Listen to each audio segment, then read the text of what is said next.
پاکستان میں وہی کامیاب ہے جو خود اگاؤ اور خود کھاؤ والی پالیسی پر عمل کرے. اس لیے گورنمنٹ پہ ڈیپینڈ کرنا پاکستانی قوم کو چاہیے چھوڑ دے. آپ کا دیکھیں جب عوام اسٹیبل ہوتی ہے تو کنٹری خود بخود اسٹیبل ہونا شروع ہو جاتا ہے.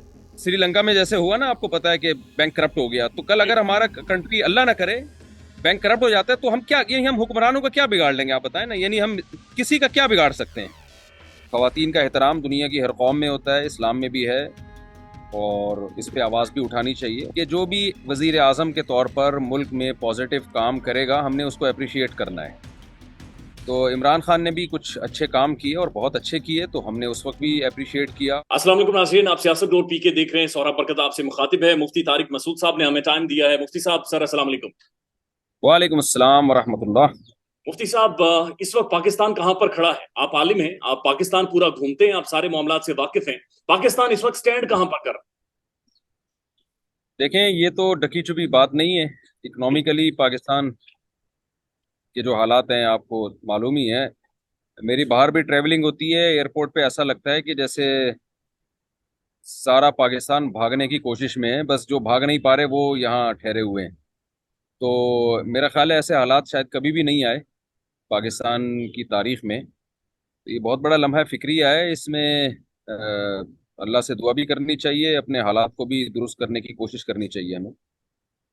مفتی صاحب، خواتین کے ساتھ جو کیا جا رہا ہے، آپ پاکستان کی تاریخ سے واقف ہیں، لیکن اس سے پہلے کوئی جی. آپ نے کبھی ایسا سر دیکھا ہے یا سنا ہے کہ خواتین یعنی گھسیٹا جائے، گلے سے پکڑا جائے، دوپٹہ کھینچا جائے، اس طرح کے واقعات آپ نے پہلے ہوتے ہوئے دیکھے؟ دیکھیں خواتین کو گھسیٹنا، گلے سے پکڑنا بالکل غلط ہے، لیکن یہ کہ جو قانونی معاملات ہیں نا ان میں تو میں تبصرہ نہیں کر سکتا کچھ بھی. جی ہمیشہ سے پالیسی رہی ہے کہ جو کورٹ کے فیصلے ہیں، کورٹ کے یا جو بھی کاروائیاں ہیں، جو بھی پولیس کا کام ہے کسی کو اریسٹ کرنا، اب اس میں تو جب تک آپ کے پاس یقینی معلومات نہیں ہوں گی اس میں کوئی تبصرہ کرنا بہت مشکل ہوگا.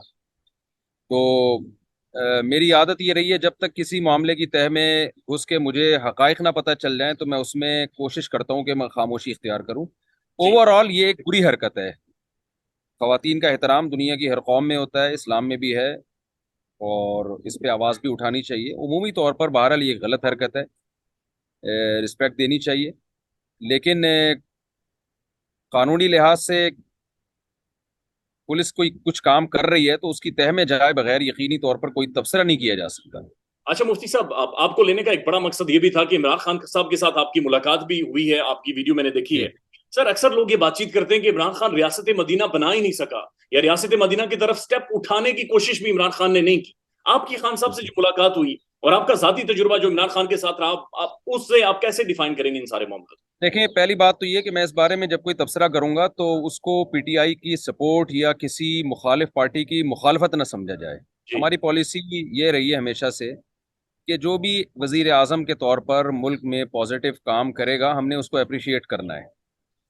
تو عمران خان نے بھی کچھ اچھے کام کیے اور بہت اچھے کیے، تو ہم نے اس وقت بھی اپریشیٹ کیا. اور جب سب لوگ مخالفت کر رہے تھے، بہت سارے لوگ، سب تو نہیں کہا جا سکتا، بہت سارے لوگ مخالفت کر رہے تھے، ہم نے کہا کہ بھئی یہ اچھے کام ہیں، ان کو اپریشیٹ کرنا چاہیے.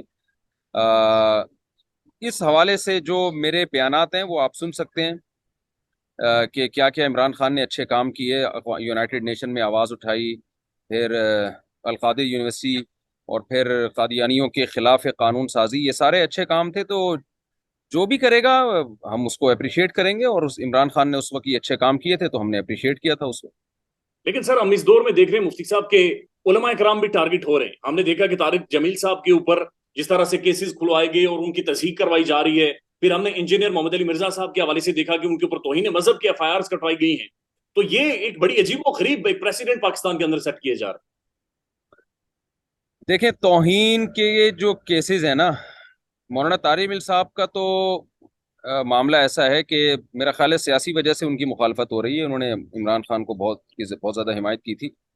دیکھیں ہمارے قوم میں ایک بڑا المیہ ہے، میں اس میں کسی کو بھی مستثنا نہیں کروں گا، اور اس میں سب برابر ہیں کہ ہم جب کسی ایک کو اپنا سیاسی لیڈر مان لیتے ہیں نا تو ہم ایسا لگتا ہے کہ ہم نے اس کے نام کا کلمہ پڑھ لیا ہے، اور اب اس کی مخالفت میں ایک حرف بھی ہم برداشت نہیں کرتے.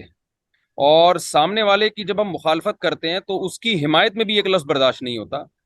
قطع نظر اس سے کہ किसी को इमरान खान से इख्तलाफ है या पीटीआई से इख्तलाफ है या इत्तेफाक है या जेयूआई या मुस्लिम लीग जो भी है, इस वक्त मैं समझता हूँ बर्दाश्त पैदा करने की ज़रूरत है। आप किसी को भी अपना लीडर मानते हैं तो आप ये कहें कि मैं, मेरा जो लीडर है वो सबसे अच्छा है, इतना अच्छा नहीं जितना मैं समझ रहा हूँ, और मेरा जो मुखालिफ पार्टी है ना उनके लीडर बहुत बुरे हैं लेकिन इतने बुरे नहीं जितना मैं समझ रहा हूँ। तो ये हसासियत है। तो मौलाना तारिक साहब ने उन दिनों में इमरान खान की तारीफ की थी तो मुखालिफिन ने हद से तजावुज किया, बहुत ज्यादा मुखालफत की। हालांकि उसमें ज्यादा से ज्यादा ये कह देना चाहिए था कि भाई हमें मौलाना की राय से इत्तेफाक नहीं है। ये जो स्टाइल है ना, ये हमारे कौम को, मैं समझता हूं कि कसम उठा के कहा जा सकता है कि इस वक्त सियासी लीडरों से ज्यादा ना हमें खुद अपने आप को ठीक करने की जरूरत है। एक लिमिट में हम अकीदत में भी एक लिमिट तक जाएं और किसी की मुखालफत में भी एक लिमिट तक जाएं। हम किसी को ना पैगंबर मानते हैं और ना किसी को हम फिरौन जैसा बुरा मानते हैं। तो ये जो मुल्क में अदम बर्दाश्त की फजा फैली हुई है ना हर तरफ से, मैं समझता हूं अभी लीडरों को ठीक करने के बजाय ना कौम को ठीक करने की ज्यादा जरूरत है। भाई आप अगर पीटीआई के हैं तो आप मुखालिफ पार्टी के लिए थोड़ा सा तो एक पॉजिटिव रखें ना, और अगर आप मुखालिफ पार्टी में हैं तो आप पीटीआई के लिए थोड़ा सा तो आप पॉजिटिव रखें। तो हजरत मौलाना तारिक जमील साहब जो बहुत ज्यादा इताब का निशाना बने, उसकी वजह भी यही है कि अदम बर्दाश्त, कि कौम में जो है ना दूसरे की राय बर्दाश्त करने की बिल्कुल भी सलाहियत ही नहीं है। तो इसको मैं समझता हूँ ज्यादा जरूरत है इस पे कंट्रोल करने की। बाकी जो तौहीन वगैरह के आप बता रहे हैं कि केसेस हैं, तो तौहीन का फैसला करना तो मैंने बताया कि मौक़िफ़ हमारा वाज़ेह, ये कोर्ट का काम है, ये आवाम का काम नहीं है। जी तो कोर्ट में कोई भी जा सकता है, कोई भी जा सकता है। तो जी। कोर्ट का काम है ये, उसमें कोर्ट अगर फैसला करती है तो ठीक है, नहीं फैसला करती तो ठीक नहीं मुफ्ती है। साहब उसको फिर भी आप तौहीन करार देना गलत है। ये आप सर पूरा पाकिस्तान घूमते हैं, आपके करोड़ों की तादाद में, हजारों में, लाखों में स्टूडेंट्स हैं। पाकिस्तान की सर जो लोअर मिडिल क्लास है इस वक्त, वो किस दर्द से गुजर रही है, कर्ब से गुजर रही है, किन हालात से गुजर रही है? एक तरफ जहां पर हम पॉलिटिकल चाप कलश देखते हैं, एक कन्फ्रंटेशन सियासी देख रहे हैं, लेकिन जो लोअर मिडिल क्लास है वो कहां पे स्टैंड कर रही है? देखें, जिस आदमी की 40-50 हज़ार तनख्वाह है, जी जो कारोबारी लोग हैं वो तो सरवाइव कर रहे हैं, उनके तो डॉलर महंगा सस्ता होने से कोई फर्क नहीं पड़ता। लेकिन जो जो मुलाजिम पेशा लोग हैं ना, मुलाजिम पेशा, उनके हालात बहुत ही बदतरीन हालात हैं उनके। और मेरा ख्याल है पाकिस्तान की तारीख में शायद इतने बुरे हालात, एक कोविड के दिनों में आए थे ये हालात जब जी। जॉबलेस हो गए थे बहुत से लोग, और एक अब आए हैं ये हालात। तो ये बहुत ही बदतरीन हालात हैं, और इसमें मैं समझता हूँ कि हुकूमत तो जो करना हो करे। वो अब हुकूमत को ठीक करना ना हमारे बस में है, ना अल्लाह से हम दुआएं मांग सकते हैं। लेकिन इसमें जो मालदार तबका है उसको ख्याल करना चाहिए कि ये हमारे दीनी भाई हैं, ये हमारे कौमी भाई हैं। जो गरीब तबका है हमें इसका ख्याल करना है। और मैं वैसे जो मुलाजिम पेशा तबका है उनको भी थोड़ा सा एक मशवरा दूंगा कि देखें, अब आप ना अपने आप को हुकूमत पे डिपेंड करना छोड़ दें आप। हम्म। पाकिस्तान में वही कामयाब है जो खुद उगाओ और खुद खाओ वाली पॉलिसी पर अमल करे। आप फ्रीलांसिंग के जरिए पैसा कमाने की कोशिश करें, इससे डॉलर आएगा आपके कंट्री में। आपका देखें, जब आवाम स्टेबल होती है तो कंट्री खुद ब खुद स्टेबल होना शुरू हो जाता है। तो बांग्लादेश की जो इकोनॉमी ने बहुत ज्यादा तरक्की की है ना, उसकी वजह भी यही है। बांग्लादेश की इकोनॉमी ने जो तरक्की की है उसकी वजह भी यही है कि वहाँ आवाम मजबूत होना शुरू हुई। तो लोगों को चाहिए कि वो बिजनेस की तरफ आएं। और अब तो ये इंटरनेट की दुनिया ने ना ग्लोबल विलेज बना दिया पूरी दुनिया को। अब तो अमेरिका, पाकिस्तान, जापान, ये फर्क और ये बॉर्डर खत्म हो रहे हैं। तो बिजनेस की तरफ आए, और अगर आपने कोई अपनी सर्विसेज देनी भी है, मुलाजमत करनी है आपने, तो फ्रीलांसिंग के जरिए आप अपनी सर्विसेज दें और आप पैसा कमाएं। आपकी जो काबिलियत है दुनिया के सामने आएगी। अब आप देखें ना, जब तक यूट्यूब नहीं था जी तो चंद मखसूस चैनलों ने एक यरगमाल बनाया हुआ था। बिल्कुल ऐसा ही। यूट्यूब के आने के बाद क्या हुआ है कि एक गांव में एक शख्स जिसको खाना पकाना अच्छा आता है, उसने अपने खाने पकाने की वीडियोस डालना शुरू कर दी और वो करोड़पति बन गया। जी तो ये जो सोशल मीडिया इस वक्त दुनिया में और इंटरनेट, ये एक अल्लाह की इतनी बड़ी नेमत है कि आपके अंदर अगर कुछ है तो आप पब्लिक के सामने उसको लेकर आए, तो पब्लिक इसका आपको मुआवजा देगी।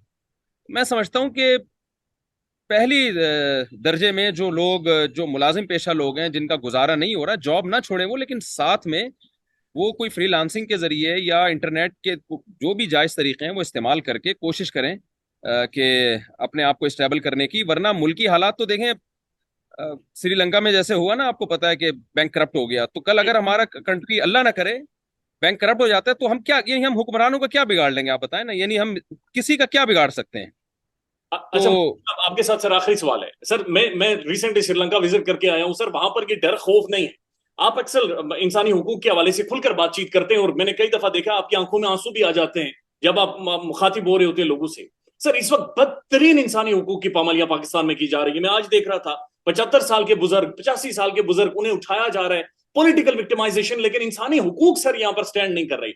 सर आप जैसे मुफ्ती साहब, उलमा जिनकी बात दुनिया भर में सुनी जाती है, आप लोग क्या किरदार अदा कर रहे हैं या फिर किस तरह से आप इन चीजों को रोक सकते हैं?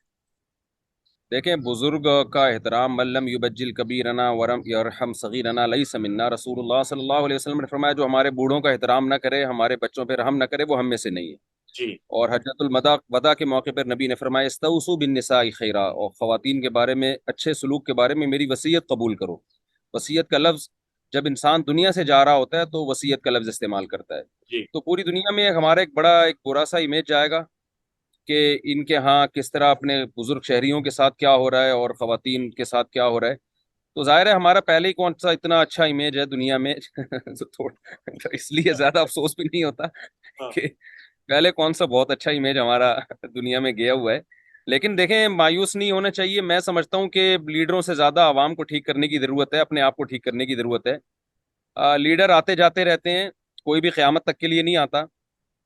आवाम ठीक हो गई तो बहुत कुछ ठीक होगा। तो आवाम को इस वक्त जज्बातियत से निकलना है और इकोनॉमिकली भी अपने आप को खुद मजबूत करें। आप एजुकेशन में आगे बढ़ें। अब देखें ना एजुकेशन का क्या हाल है। मुझसे 3-4 दिन पहले एक शख्स मसला पूछने के लिए आया कि मैं अपने भाई को एग्जामिनेशन हॉल में पेपर हल करवा रहा हूं मैं, तो मुझे गुनाह तो नहीं होगा? मैंने कहा क्या मतलब पेपर हल करवा रहे हो? वहां जाके कह रहे नहीं, मैं वीडियो कॉल पे उनको पेपर सॉल्व करवाता हूँ। तो मैंने कहा यार एग्जामिनर पकड़ता नहीं है? कह रहे नहीं, वो सब यही कर रहे हैं। तो अब आप यानी ये क्या है? ये एजुकेशन की तौहीन नहीं है ये? तो कोई भी आके सर्वे करे हमारे एजुकेशन सिस्टम का। हमारे जमाने में जो नकल होती थी उसके लिए फर्रे इस्तेमाल होते थे, हम्म, वो भी बहुत बड़ा जुर्म समझा जाता था। खिड़कियों से फर्रों के तबादले होते थे और खौफ होता था। ये वीडियो कॉल पे कराची की बात कर रहा हूं मैं, एग्जामिनेशन। मैंने फिर लड़कों से तहकीक की, उन्होंने कहा तो कॉमन है, इसमें कौन सी ऐसी बात है, ये तो सब कर रहे होते हैं। तो तो आप बताएं कि ये तो यानी ठीक है एग्जामिनेशन हॉल में नकल हो रही है, लेकिन आप पढ़ने पर तो पाबंदी नहीं है ना आप पर। गवर्नमेंट का सिस्टम खराब है, लेकिन अगर कोई पाकिस्तानी सच्ची मुच्ची में पढ़ना चाहे, एजुकेशन में आगे बढ़ना चाहे, तो गवर्नमेंट ने उस पर भी तो पाबंदी नहीं लगाई ना। जी जी आप पढ़ भी तो सकते हैं ना। तो आप अपने आप को बिजनेस के जरिए, फ्रीलांसिंग के जरिए स्टेबल करें, बाहर का पैसा आपके मुल्क में आएगा, एजुकेशन में आप आगे बढ़ें। अब मैं तो कहता हूं कि गवर्नमेंट को छोड़ दें यार, ऐसी की तैसी। वोट दें आप जिसको बेहतर समझते हैं। आप खुद अपने आप को स्टेबल करें। और अल्हम्दुलिल्लाह जहां ऐसे कहत के हालात हैं, लोग भूख से मर रहे हैं, वहां पाकिस्तान में जिन्होंने मेहनत की है अल्हम्दुलिल्लाह उनको जमीन भी खिला रही है और उनको आसमान ने भी अपने दरवाजे खोले हुए उनके ऊपर, और बेहतरीन खा रहे हैं अल्हम्दुलिल्लाह, खिला भी रहे हैं वो। तो इसलिए गवर्नमेंट पे डिपेंड करना पाकिस्तानी कौम को चाहिए छोड़ दे। आप तो मेरा ये पार्क देख सकते हैं, ये तो मैंने अभी देख रहे हैं आप, जी जी ये अभी जी। मैं भिंडी लगा रहा हूँ। अच्छा यहाँ पे अभी भिंडी उगेगी और यहाँ पे अभी जनाब खरबूजे उगेंगे। अच्छा। और ये मेरी मुर्गियां देखें आप, ये अंडे मंडे भी अब हमने भाई, अंडे के रेट कल पता पता चला सोने के भाव हो गया अंडा। जी ठीक है ना? तो ये अंडे मंडे भी आप देख सकते हैं, मुर्गियां दे रही हैं हमारे, नजर आ रहे हैं माशाल्लाह आपको? बकरियां भी हैं। हाँ, तो ये है अपने पाँव पे ठीक है ना, गवर्नमेंट से आजाद होने की कोशिश। साहब वाकईतन बहुत अच्छा लगा सर। कम से कम पाकिस्तान में एक तो बंदा है जो मुस्कुरा रहा है, जो होपफुल है कि ये क्राइसिस आते रहते हैं लेकिन खड़े हो जाएं। जी जी बिल्कुल। बहुत हुकूमत पे डिपेंड करना छोड़ दें। बहुत शुक्रिया मुफ्ती साहब, बहुत शुक्रिया वक्त देने के लिए। गवर्नमेंट से हमें ज्यादा उम्मीदें ना लगाएं। Thank you so much, thank you मुफ्ती साहब, जज़ाक थैंक यू सो मच। अस्सलाम वालेकुम। शुक्रिया जी, वालेकुम।